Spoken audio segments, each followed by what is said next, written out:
Coucou, my lovely Tabisco Nation. Affaire observateur, tout est confirmé. Chers amis, faites attention à ce que vous publiez sur les réseaux et surtout à ce que vous dites ou vous racontez sur les réseaux sociaux, car votre propre bouche risque de vous créer un jour le plus grand malheur de votre vie. Tous ensemble, écoutons. Observateur, aujourd'hui, il est à la MACA. C'est la maison d'arrêt de correction d'Abidjan. L'influenceur ivoirien Observateur Eben en prison pour injures et diffamation. On te raconte. Hier, au palais de justice d'Abidjan, nous avons vécu un véritable simulacre de justice au cours duquel Observateur a été détenu à la seule raison d'avoir publié une vidéo humoristique sur Internet. Observateur Eben, un humoriste influenceur très célèbre en Côte d'Ivoire, est en détention provisoire depuis le mardi 16 avril. La police l'accuse d'injures, diffamation, atteinte à l'honneur et à l'image. Tout a commencé il y a 6 mois. Observateur connu pour son franc-parler, poste une vidéo sur Snapchat dans laquelle il insulte l'actrice et présentatrice Marie-Paul Adjei.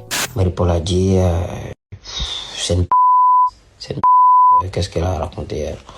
Peu de temps après la publication de la vidéo, l'humoriste était revenu sur ses propos et s'était excusé auprès de Marie-Paul Adjei. Pourtant, une plainte avait été déposée. La plateforme de lutte contre la cybercriminalité et le laboratoire de criminalistique numérique ont mené des investigations qui ont conduit à la convocation d'Observateur Eben lundi 15 avril 2024. Je suis convoqué à la police criminelle des réseaux sociaux. J'aimerais déjà demander pardon à tous mes victimes. Suite à cette convocation, Observateur a été placé en garde à vue. Le lendemain, il a été placé en détention provisoire. Son avocat s'insurge contre cette décision. Une enquête de flagrance, c'est quoi? C'est l'article 70 du Code de procédure pénale ivoirien.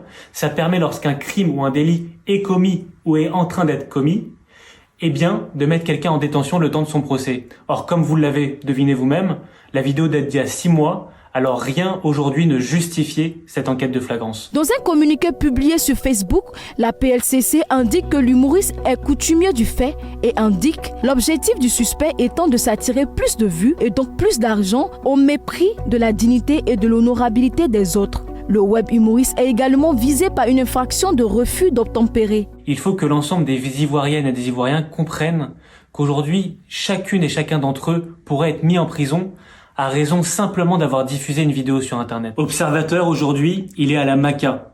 C'est la maison d'arrêt de correction d'Abidjan. C'est une maison d'arrêt qui est très particulière parce que très souvent, elle a été pointée du doigt par Amnesty International pour des conditions de détention dégradantes, attentatoires à la dignité humaine et contraires à toutes les règles d'hygiène et de santé. Je suis très inquiet aujourd'hui par les conditions de détention d'Observateur. Le web humoriste est connu pour ses vidéos provocatrices, des vidéos dans lesquelles il attaque certaines personnalités publiques, notamment celle sur le pouce du rappeur Didi B qui a enflammé les réseaux sociaux il y a de cela quelques mois. Le procès d'Observateur Eben est prévu le mardi 23 avril à Abidjan. S'il est reconnu coupable, l'influenceur risque jusqu'à 20 millions de francs CFA d'amende et 5 ans d'emprisonnement.